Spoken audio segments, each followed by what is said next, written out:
Welcome back to Tiny Ninja, the Hidden Lineage. Uriaki has discovered the name given to him at birth. Akari has uncovered the first traces of her family's connection to the Tide Sanctuary. The Hidden Lineage is no longer searching for its past, it is walking toward it. Yet, every step east carries another consequence. The Dominion is no longer hunting blindly. Something beneath the sea has begun watching. And somewhere along the forgotten coast, the ocean has begun whispering. This is episode 4. 3 days had passed since leaving Hannah's cabin. The landscape had changed completely. Dense forests gave way to towering coastal cliffs, where the wind carried the scent of salt and wildflowers. Below, the ocean stretched endlessly toward the horizon, blue, beautiful, and ancient. Uriaki found himself glancing toward it more often than he realized. Every time he looked, the embers stirred, not violently, almost curiously. Akari noticed. "You keep looking." Uriaki smiled sheepishly. "I know." "What does it feel like?" He thought carefully. "It feels like someone keeps trying to remember me." Akari looked back toward the sea. "I've been feeling it too." Behind them, Ashara walked beside Cairo. She quietly nudged him. "Tell me honestly." Cairo smiled. "When have I not?" "You've been here before." The old master went silent for several moments. "Yes." Ashara wasn't surprised. "I figured. You recognize the trials, the landmarks. You've avoided answering every question I've asked." Cairo chuckled. "You notice more than you admit. I learned from you." Cairo looked toward the coastline. "I came here once, nearly 50 years ago." Ashara raised an eyebrow. "What happened?" Cairo's smile disappeared. "I arrived too late." By midday, the group reached the remains of an ancient coastal village. Unlike the last settlement, this one showed signs of recent life. Fishing boats floated offshore. Smoke rose from distant chimneys. Children's laughter echoed faintly across the cliffs. The rebels relaxed. Finally, living people. At the village entrance stood an old bell tower. Its bronze bell had turned green with age. Across its surface, ancient symbols had been carved beside newer ones. Akari ran her fingers across the inscriptions. "There are 2 languages." Cairo nodded. "The old script and modern common." Ashara looked upward. "What does it say?" Cairo translated slowly. "When the bell rings without hands." He paused. "The sea remembers." Silence followed. One of the villagers noticed them and hurried over. He bowed respectfully. "You've come from the mountains." Cairo returned the gesture. "We have." The old fisherman looked directly at Uriaki. Then, unexpectedly, he bowed even deeper. "The Ember Bearer." Uriaki looked confused. "You know me?" The fisherman smiled. "No, but our keeper told us. Someone carrying fire would eventually arrive." The villagers welcomed the travelers warmly. Unlike every settlement they had encountered since leaving Sanctuary, this village still lived. Children played, families shared meals, boats returned with fresh catches. Laughter filled the streets. Ashara smiled. "I almost forgot what normal sounds like." One of the rebels laughed. "I forgot normal existed." The village elder approached carrying fresh bread. "Eat, you've traveled far." The heroes accepted gratefully. As evening approached, music filled the square. Villagers gathered around fires. Someone played a wooden flute. Others danced. Uriaki quietly watched. Akari stepped beside him. "What are you thinking?" He smiled. "This is what we're fighting for. Not victory, not revenge, not glory. Life. Simple, peaceful, free." Akari looked around the village. Imagine if every settlement could become this again. Uriaki nodded. One day. That night, the village slept peacefully, everyone except Uriaki. He quietly walked toward the shoreline. Moonlight reflected across calm waters. The waves barely moved. The ember gently pulsed. He closed his eyes and listened. At first, only the sea, then a voice, soft, barely audible. Uriaki. His eyes opened immediately. No one stood nearby. Only the endless ocean. Again, the whisper came. Come. Uriaki slowly stepped toward the water. Not frightened, but curious. The waves rolled gently over his boots. Another whisper. Closer now. You belong. Suddenly, a hand grabbed his shoulder. He spun instinctively. Akari! Her breathing was quick. What are you doing? Uriaki looked back toward the ocean. His voice trailed off. I heard someone. Akari looked toward the water. There isn't anyone there. Uriaki frowned. There was. She gently pulled him back from the shoreline. The tidekeeper warned us. The sea calls differently to everyone. Uriaki took one last look at the black water. The whisper had vanished, but one feeling remained. Something had spoken his name.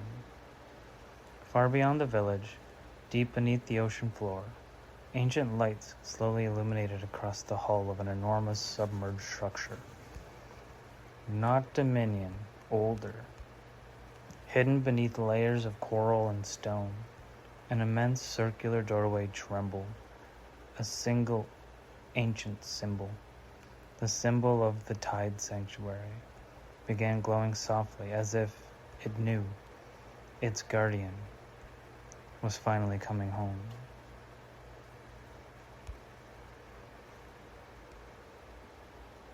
The first light of dawn crept across the ocean. The village slowly came alive. Fishing boats slipped into the calm water while smoke curled from stone chimneys. Yet Uriaki hadn't slept. The whisper still echoed in his thoughts, not as a sound, but as a memory, almost as if the ocean itself had recognized him. Akari found him sitting alone on the cliffs. You didn't sleep? No, he said. She sat beside him. You heard it again? Uriaki nodded. It wasn't trying to scare me. It sounded lonely. Akari stared toward the horizon. Sometimes loneliness can be the most convincing trap. Uriaki smiled. You sound like Cairo. I've been listening. Behind them, the village elder approached. The keeper is ready. Everyone stood. The keeper? The elder smiled. She has been expecting the ember bearer. The elder led the group away from the village. Instead of following the coastline, they descended through a narrow canyon where waterfalls cascaded over smooth stone. The sound of rushing water drowned out every other noise. After nearly an hour, they reached a cliff face, covered in vines. The elder pressed his hand against an ancient symbol. The rock trembled. Water flowed upward instead of downward. A hidden doorway slowly appeared. Ashara's eyes widened. I've never seen anything like this. Cairo smiled knowingly. The sanctuaries never reveal themselves to those who seek power. They reveal themselves to those who seek purpose. Inside, the cave glowed with soft blue light. Crystals lined the walls like stars. Clear streams wound through polished stone, crossing beneath elegant bridges carved centuries ago. Schools of tiny silver fish swam through the crystal-clear channels. Uriaki stopped. It feels alive. Cairo nodded. It is. The sanctuaries were never just buildings. They were designed to exist in harmony with creation. At the center of the cavern stood an immense underground lake. Its surface was perfectly still. A single stone walkway stretched across the water. At its end stood a woman. She wore flowing robes of deep blue and silver. Long white hair drifted gently, though no wind stirred the cavern. Her eyes shimmered like sunlight on calm water. She smiled. "Welcome, Uraiki." He bowed respectfully. "You know my name." "I knew it long before you remembered it." She turned toward Akari. "And welcome home, daughter of the tide." Akari looked stunned. "My family truly served here?" "They did. For generations. They protected these waters with unwavering faith." The keeper extended her hand. The underground lake began to glow. Ripples spread across its surface. Suddenly, images appeared within the water. Not reflections, memories. The heroes watched as the lake revealed scenes from centuries past. Children laughing beside the sanctuary, hidden lineage warriors training together, keepers teaching peace instead of war. Akari whispered, "The water remembers." The keeper smiled. "Water carries memory. It records every kindness, every sacrifice, every prayer. But it also remembers sorrow." The images changed. The sky darkened. Machines descended from above. The Dominion came. Fire consumed villages. Families fled into the forest. The waters turned black. The sanctuary gates closed. The memories ended. Silence returned. Ashara clenched her fists. "They destroyed everything." The keeper gently shook her head. "No. They wounded it. There is a difference." The keeper's expression became grave. "For centuries, these waters have remained pure. But recently," she touched the surface of the lake. The water darkened instantly. Black tendrils spread beneath the surface like ink. Akari gasped. "What is that?" "It is not poison. It is corruption. Something deep beneath the ocean is altering the memories carried by the sea." Cairo's face hardened. "So it has already begun." The keeper nodded. "The ocean is forgetting truth, and when memory is corrupted, history becomes a weapon." Uraiki stepped forward. "Can it be healed?"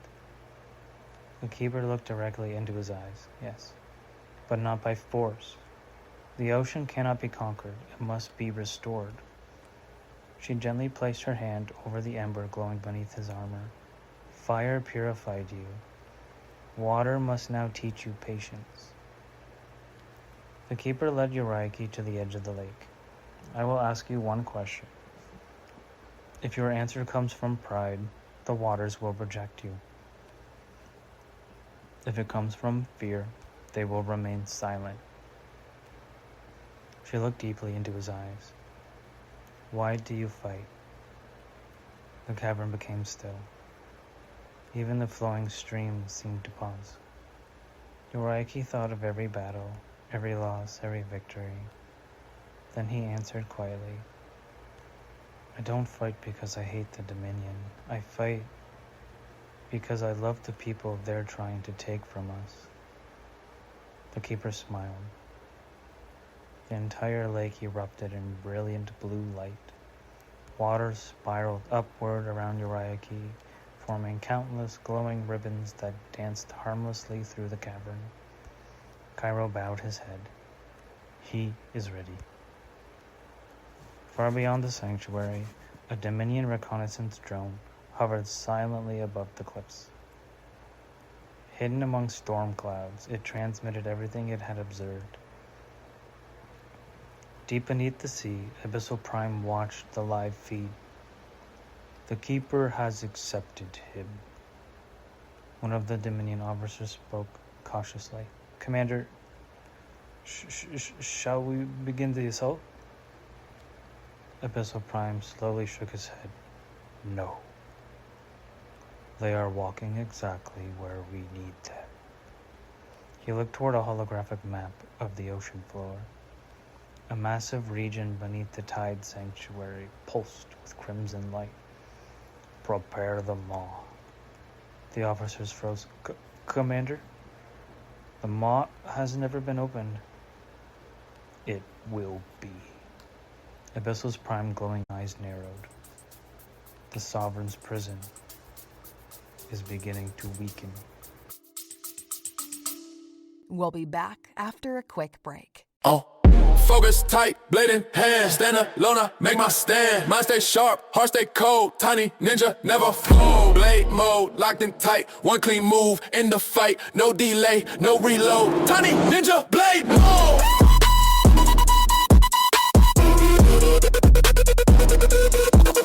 Blade mode.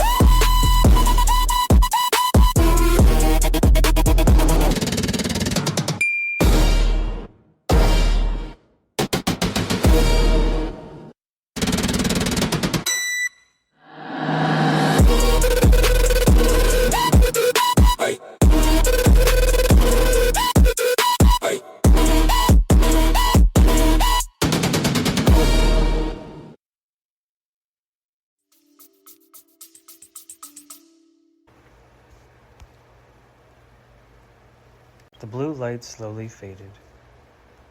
The keeper withdrew her hand from the ember resting within Uriaki's chest. The underground lake returned to perfect stillness. No ripples, no movement, only silence.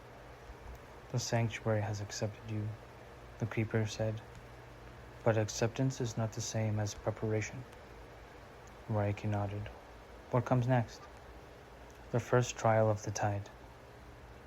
The keeper guided the group deeper into the sanctuary. Massive stone pillars rose from the water, carved with symbols of waves, rivers, rain, and waterfalls. Crystal streams flowed through the chamber without a visible source, joining together beneath a magnificent domed ceiling that shimmered like the surface of the sea. At the center stood a circular pool unlike any they had seen before. Its water reflected no ceiling, no walls, no people, only endless stars. Akari whispered, "It looks like the night sky." "It is called the Lake of Reflections," the keeper replied. "It does not reveal your face, it reveals your heart." Ashara crossed her arms. "So, what exactly is the trial?" The keeper smiled. "You must walk across the water." Ashara looked at the perfectly smooth lake. "There are no stepping stones. There aren't meant to be." Uriaki stepped forward. "So I simply walk? If your heart is in harmony, the water will carry you. And if it isn't," the keeper's expression remained calm, "you will sink." Ashara muttered under her breath, "Well, that's comforting." Cairo chuckled softly. The tide has always preferred honesty." Uriaki removed his footwear and stepped onto the edge of the pool. The water was warm, gentle. He took one careful step forward. For a brief moment, he remained above the surface. Then, the water swallowed him to his knees. He stumbled backward onto the shore. Ashara blinked. That was quick. Uriaki laughed despite himself. "Thought I had it." The keeper shook her head. "You walked with confidence, but confidence alone is not harmony." The keeper knelt beside the pool. She touched the water with one finger. The stars vanished. In their place, a vision appeared. Uriaki watched himself standing atop the ruins of the Dominion. Broken machines surrounded him. The surviving heroes knelt before him. Crowds cheered his name. He wore a magnificent suit of glowing ember armor. A crown of fire rested upon his head. Ashara frowned. "That's not you." The vision continued. Uriaki raised his sword. His expression had changed, not cruel, proud. The crowd chanted, "King! King! King!" The keeper looked at him. "What do you see?" Uriaki answered quietly, "A future, where I forget why I started." The vision shattered. The water became clear once more. The keeper smiled. "You recognized the temptation. Power is easiest to abuse when it is given in the name of doing good." The keeper turned toward Akari. "Would you like to see yours?" Akari hesitated, then nodded. The water shimmered again. She saw herself standing alone beside the tide sanctuary. Everything around her had been destroyed. The dominion was gone. The sanctuaries were silent. The world was empty. She remained alive, but completely alone. Akari lowered her eyes. "My greatest fear." The keeper gently nodded. "You fear surviving after losing everyone you love." Without thinking, Uriaki stepped beside her. "You won't face that alone." Akari looked at him. A faint smile appeared. "I know." Ashara glanced toward Cairo. "You've done this before." He smiled. "Many years ago." "What did you see?" The old master stared at the water. "I saw myself failing my students." Ashara's expression softened. "You still carry that." "I always will." The keeper quietly spoke. "Guilt can become wisdom or chains. The choice belongs to us." Cairo bowed respectfully. "I chose to keep teaching, and because of that," he looked proudly toward Uriaki and Akari, "I gained another family." Suddenly, the water trembled, not because of anyone touching it. Something was disturbing it. A voice drifted through the chamber, faint, distant. "Uriaki." Everyone froze. Akari immediately looked toward the keeper. "You heard it?" The keeper nodded slowly. "This time, all of us did." The peaceful blue water slowly darkened. Black tendrils spread beneath the surface. The reflections disappeared, replaced by an endless abyss.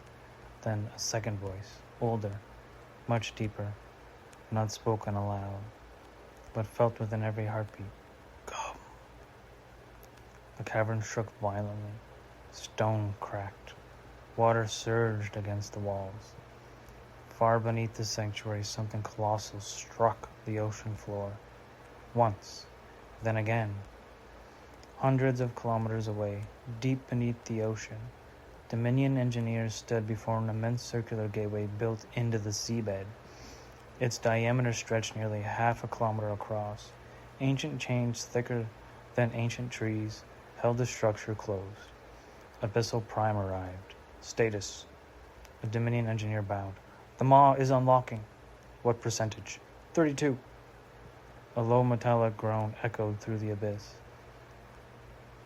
The ancient chains tightened, and one snapped. The sound echoed for miles beneath the sea.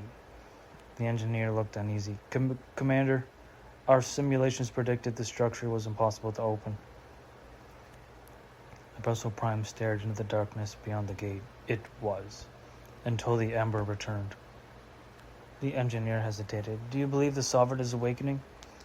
The Abyssal Prime answered with hesitation. "No, he has never been asleep."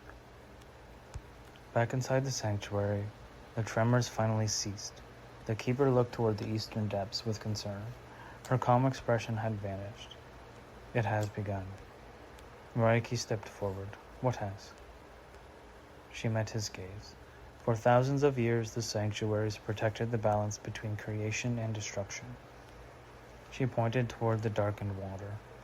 "The barrier beneath the sea is failing.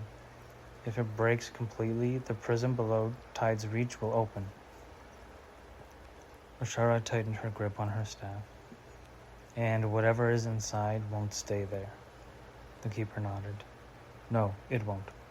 She looked directly at Uriaki. The tide has chosen you. The choice is not enough. You must be ready.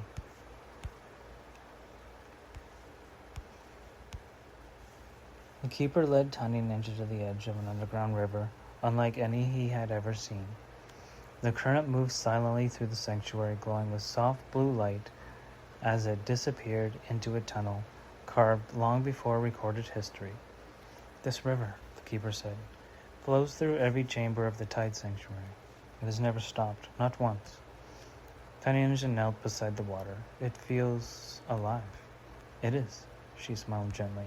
Water is always moving. It cannot be held. It cannot be forced. It can only be followed. The keeper looked directly at him. Your first lesson came from the ember. It taught you courage. This lesson comes from the tide. It will teach you trust. She pointed toward the river. Step into the current. Ashara raised an eyebrow. That's it? The keeper nodded. But you must not swim. Akari looked confused. Then how does he stay afloat? He doesn't. He lets the river decide. Tiny Ninja slowly stepped into the glowing water. Immediately the current swept his feet from beneath him. He instinctively reached for the rocks. The river became violent. Its peaceful glow darkened. The keeper calmly spoke. You're fighting it. Tiny Ninja released his grip. The moment he stopped resisting, the current slowed. Instead of pulling him under, it gently carried him forward. His breathing steadied, his body relaxed. The river no longer felt like an obstacle. It felt like a guide. Cairo smiled proudly. Now you're learning. A loud bell echoed through the sanctuary, once, twice, then continuously. The village alarm. Ashara was already moving. Something's wrong. A young tide warden sprinted into the chamber. The Dominion! They're attacking the village! Without hesitation, Tiny Ninja climbed from the river. The trial can wait. The keeper watched him. Can it? Tiny Ninja looked back. If innocent people are endangered, there isn't a choice. The keeper smiled. There is, and you chose correctly. She raised one hand. The trial is complete. Tiny Ninja looked surprised. But I didn't finish. You did. You trusted the current, and you chose compassion over achievement. The tide has accepted you. The heroes raced back toward the village. Smoke already filled the sky. Dominion dropships hovered over the cliffs. Enforcers advanced through the streets, while scouts searched every home. Villagers fled toward the shoreline. Tiny Ninja drew his katana. Protect the civilians! Akari disappeared into the rooftops. Ashara charged directly into a squad of enforcers, her staff striking with thunderous force. Cairo moved like flowing water, disarming enemies with graceful precision rather than unnecessary violence. Tiny Ninja leapt from a rooftop. His blade cut through the rifle of the lead enforcer before spinning into a sweeping kick that sent two more crashing into the sand. The villagers stared. One young boy whispered, It's him, Tiny Ninja. The name spread through the crowd. Tiny Ninja is here. Hope replaced panic. Then everything became quiet. Even the Dominion soldiers stopped advancing. 3 figures walked slowly from the smoke. Unlike ordinary hunters, their armor shimmered with deep blue bioluminescence. Coral-like patterns covered their black plating. Their helmets resembled creatures from the deepest parts of the ocean. Their weapons hummed with an unfamiliar energy. Cairo's expression hardened. So, they've arrived. Ashara looked toward him. You know them? The Abyssal Hunters. The personal strike force of Abyssal Prime. One of the hunters stepped forward. Its voice echoed unnaturally. Priority target confirmed. Tiny Ninja. The 3 warriors drew their blades. Tiny Ninja smiled beneath his mask. I was hoping this trip wouldn't be boring. Akari laughed. You always say that. Because it's always true. The heroes charged. Steel met steel. Blue energy collided with glowing ember fire. The battle for Tide Sanctuary had finally begun. You have been listening to Tiny Ninja, the Hidden Lineage. Every step of Tiny Ninja's journey reminds us that true strength isn't found in power alone. It's found in choosing compassion over pride, serving others before ourselves, and standing firm when darkness closes in. If you enjoyed today's episode, please follow the podcast and leave a review. It helps more listeners discover the adventure and allows the Tiny Ninja community to continue growing. If you'd like to support the show, you'll find the support link in the channel description. Every donation goes directly toward creating new episodes, original artwork, music, sound design, and expanding the world of Tiny Ninja. To everyone who has already donated, thank you. Your generosity truly keeps the show going, and your support makes it possible to continue bringing these stories to life. For even more Tiny Ninja content, subscribe to YouTube at Tiny Ninja, the Hidden Lineage. You'll find character shorts, episode artwork, world lore, cinematic visuals, and exclusive content that expands the universe beyond the podcast. Until next time, walk in harmony, protect with compassion, stand with courage, lead with humility. The ember still burns.